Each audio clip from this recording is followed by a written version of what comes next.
Hey, what's going on, guys? It's Sobs here, and welcome back to another episode of my GT6 Project Drifting series. This is episode number 47, and we're here with the BMW M4, which is a car that has been asked by a lot of people. And yes, Gran Turismo 6 videos are back. If you guys want to know more about this, there's a link down in the description box below to the video I made earlier on today, pretty much talking to you guys why the Gran Turismo 6 videos are back. And anyway, let's get started with the video. So in this video, I'm going to be tuning and modifying, which I've already done actually, so never mind. I'm going to be drifting around in the BMW M4 Coupe, which, like I said, I've already tuned. I think it looks magnificent. I love that you can actually do stuff to this now.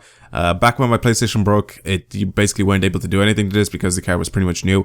But anyway, now, since you're able to do stuff to it, I've done stuff to it. So let me show you guys pretty much all of the stuff that I've done to this to tune it, and hopefully this will help you guys. Anyway, first of all, it's some comfort hard tires. You can pretty much change this from between like comfort soft to comfort hard, depending on what you guys prefer. Comfort hard in this game is just really easy. You get the car sideways and you can keep it there for ages. The tires just help out a lot if they're on comfort hard. But again, I can still drift them even if they're on like sports hard, because I remember driving this car, and this is like one of my favorite cars to drift around in on like just completely stock. So completely stock, this is on sports hard tires, and even with the less amount of power, you're still able to slide it around. But comfort hard is just a little bit easier, basically. Anyway, suspension, there's a setup there. Very typical setup that I usually put on the majority of my cars anyway, or that I used to put on the majority of my cars in Gran Turismo 6. But yeah, there you guys go. There is a setup there for the M4. Now if you go to transmission, now this depends of course on what track you're driving on. We are going to be driving on Suzuka East Course. So yeah, I think about 290 to 300 kilometers an hour would be alright here for the transmission. Now the reason why I say, you know, the max speed is alright here, because as you can see, if I move it left and right, it moves like the whole, you know, all the gear ratios. It just moves them up or down by themselves. So around 290 kilometers an hour is the perfect point to basically keep all your gear ratios at.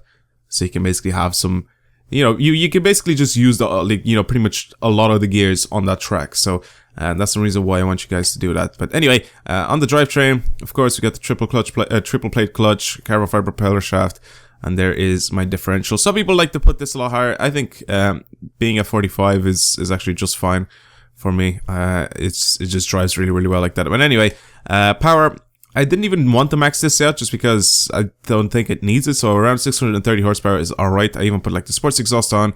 I didn't even tune the turbo. Like, I mean, we can get this to be up to about 1,000 horsepower. We can pretty much get this to be at 1,000 horsepower, which we don't really need to be completely honest. But yeah, 630 horsepower, I think this is a very good drift car. And then here, all I did was lighten the car up as much as possible. The front to rear weight distribution is not that bad either. It's only 52 to 48.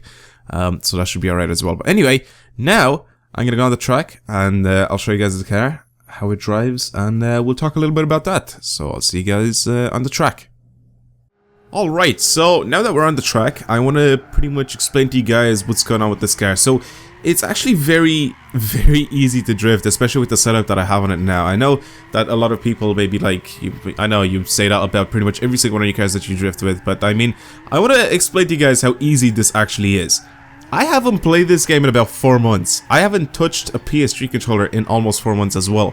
So me personally going into this game, and this is my second lap, by the way. I went around the first time and I sort of messed up a little bit about halfway, and then the next time I went around, I sort of got used to it a little bit more.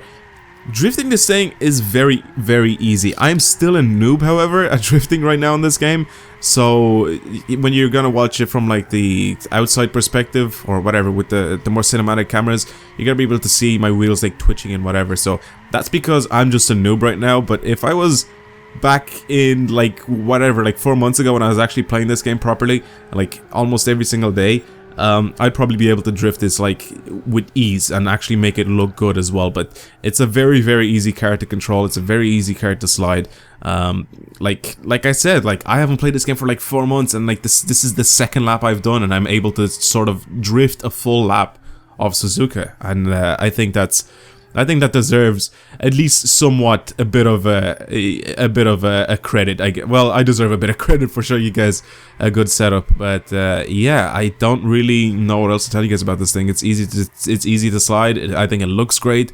It's lower just a perfect amount.